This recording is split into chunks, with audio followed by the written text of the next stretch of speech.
Thank you, Mr. Chairman, and thank you, Acting Administrator McNeill, for coming before our committee today. I'm excited about the new golden age of U.S. travel that we're experiencing, especially as someone who flies literally every week, like everybody up here on the dais. So under the Biden administration and Secretary Mayorkas, though, we did see the federal air marshals, whose mission is to be up there in the skies, pulled from many of those flights and then pulled to process paperwork at the southern border.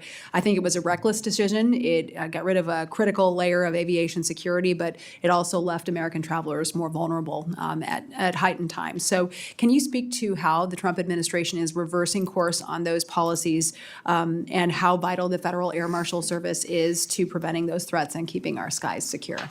Thank you. So the Federal Air Marshals are a critical law enforcement component of TSA. They keep our skies safe every day through their critical mission flights.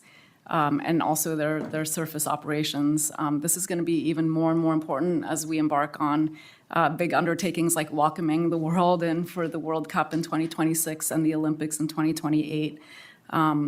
It is one team, one fight. So we do collaborate very closely with our law enforcement partners across the Department of Homeland Security and ensure that we're there to surge if needed. But at this moment in time, that is not a need that we've seen.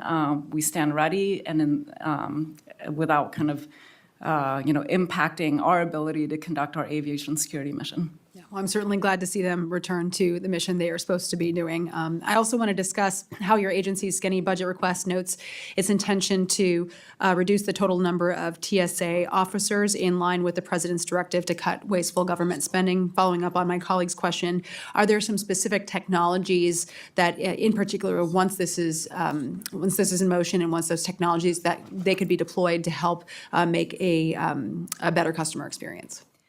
So the computed tomography and CAT machines are kind of the baseline technology that really will enable us to deploy more innovative ways of driving efficiency. So for example, the credential authentication technology is an identity verification the technology at the checkpoint. And if you combine that, for example, with e-gates, which is something that our stakeholders have expressed a lot of interest in working together on, then that might help alleviate some of the TSO headcount at the checkpoint and drive efficiencies that way.